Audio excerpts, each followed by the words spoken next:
Egypt या Arab Republic of Egypt Africa के उत्तरी पूर्वी इलाके में फैला हुआ है। इजिप्ट का इतिहास कई रहस्यों से भरा हुआ है। एंशिएंट इजिप्ट को कई लोग एलियन से भी जोड़ते हैं और इसे लैंड ऑफ मिस्ट्रीज भी कहा जाता है, जिसकी वजह यहाँ के बड़े पिरामिड्स के साथ कई और प्राचीन स्मारक भी है। तो चलिए आज जानते हैं इजिप्ट से जुड़ी 5 रहस्यमयी आर्कियोलॉजिकल डिस्कवरीज के बारे में। तो चलिए कुछ नया सीखते हैं।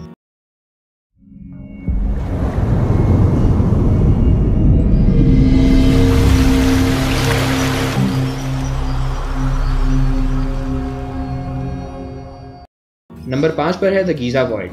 Great pyramid of Giza pyramid complex के 3 पिरामिड्स में से सबसे बड़ा पिरामिड है, जो दुनिया के 7 अजूबों में शामिल सबसे पुराना स्मारक है। इस पिरामिड को फ़ारो खुफू के टॉम के तौर पर बनाया गया था। यह पिरामिड लगभग 3800 सालों तक दुनिया का सबसे बड़ा मैनमेड स्ट्रक्चर था। नवंबर 2017 में इसके अंदर एक 100 फीट लंबा वॉइड मिला था, जिसकी डायमेंशंस पिरामिड के ग्रैंड गैलरी जैसी थी। ग्रैंड गैलरी एक ऐसा कॉरिडोर था जहां से फ़ारो के बरियल चेंबर का रास्ता जाता था। यह अभी तक साफ नहीं है कि इस वॉइड का पर्पस क्या था। यह वॉइड पिरामिड से जुड़ी सन 1800 के बाद की गई सबसे बड़ी खोज थी। नंबर 4 पर है किंग टट्स मम्मी। टूटनखामेन एक एंशिएंट इजिप्शियन फ़ारो थे जो अपनी रॉयल फैमिली के आखिरी फ़ारो थे। 1922 में हार्वर्ड कार्टर द्वारा टूटनखामेन की एकदम सही हालत में टॉम या मकबरे की खोज की गई थी। टूटनखामेन की मम्मी को ही कर्स ऑफ द फ़ारो से जोड़ा जाता है, जिसके ऊपर कई सारी मूवीज़ जैसे द मम्मी भी बनी हुई है। किंग टट की मौत, जो कि 1323 ईसा पूर्व में 19 साल की उम्र में हुई थी, वह आज भी एक बहुत बड़ा रहस्य बनी हुई है। और यह मिस्ट्री उस समय ज़्यादा गहरा गई जब आर्कियोलॉजिस्ट लॉर्ड कार्नावन, जिन्होंने हार्वर्ड कार्टर के साथ इस टॉम की खोज की थी, उनकी मौत इस मकबरे की खोज के कुछ ही दिनों के अंदर हो गई थी, जो इससे जुड़े कर्स की बातों को और ज़्यादा बढ़ावा देता है।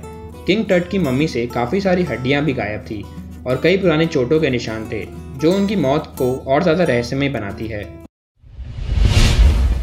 नंबर 3 पर है द ब्लैक बॉक्सेस।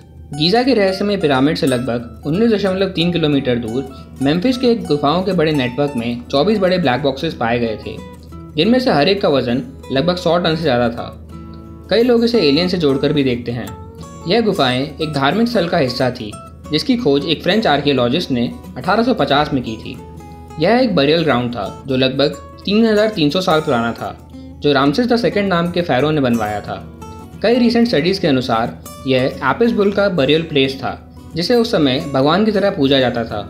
पर कई लोग इसके इतने बारीक ढंग से बने होने के कारण ये मानते हैं कि इन्हें इजिप्शियंस ने नहीं बनाया था, बल्कि यह एलियंस की देन थी। यह बात इसे बहुत रहस्यमयी खोज बनाती है। नंबर 2 पर है द डंडेरा लाइट्स। हम सभी लोग जानते हैं कि लाइट बल्ब की खोज सबसे पहले थॉमस एडिसन और उनकी टीम ने 1889 में की थी। पर क्या आप लोग जानते हैं कि कई आर्कियोलॉजिस्ट का मानना है कि एंशिएंट इजिप्शियंस कई हज़ारों साल पहले से ही किसी ऐसे पावर सोर्स का यूज़ कर रहे थे जिससे वह लाइट सोर्स जैसी चीज़ों को प्रोड्यूस करते थे। ऐसी सोच के पीछे का कारण एक स्टोन कार्विंग है, जिसे डंडेरा लाइट्स कहा जाता है। यह हैथोर टेम्पल डंडेरा में पाया गया था। कई लोगों का मानना है कि यह कार्विंग एक मॉडर्न लैम्प की तरह दिखती है। आपकी इस बारे में क्या राय है, या कमेंट सेक्शन में लिखकर ज़रूर बताना। ऐसी कार्विंग के पीछे का पूरा सच किसी को भी नहीं पता। यह बात इसे और ज़्यादा रहस्यमय बनाता है। नंबर 1 पर है द पिरामिड्स। इतने सालों के बाद आज भी सबसे बड़ा सवाल यही रहता है कि इजिप्ट के पिरामिड्स असल में कैसे बने। यह पिरामिड्स बहुत बड़े और भारी पत्थरों से बना हुआ है, जिसमें से कई का वजन 2.5 टन से भी ज़्यादा है। तो सबसे पहला सवाल यही उठता है कि इतने बड़े पत्थरों को एक जगह से दूसरी जगह ले जाकर एक पिरामिड के आकार में कैसे रखा गया होगा। कई लोगों का मानना है कि इसमें एंशिएंट इजिप्शियंस ने एलियन से सहायता ली थी, और कई लोग यह भी मानते हैं कि उनके पास कुछ ऐसी टेक्नोलॉजीज थी जो आज के हिसाब से भी काफ़ी ज़्यादा एडवांस थी। इसे बनाने के तरीके को लेकर कई सारी थ्योरीज दी गई हैं, पर इसमें से कोई भी थ्योरी स्पष्ट रूप से इसका जवाब नहीं दे पाती, जो इन पिरामिड्स को और भी ज़्यादा रहस्यमय बनाती है। दोस्तों, अगर आपको ये वीडियो पसंद आया हो तो इसे लाइक करें, और अगर आपको इसका पार्ट 2 भी चाहिए तो मुझे कमेंट करके ज़रूर बताना।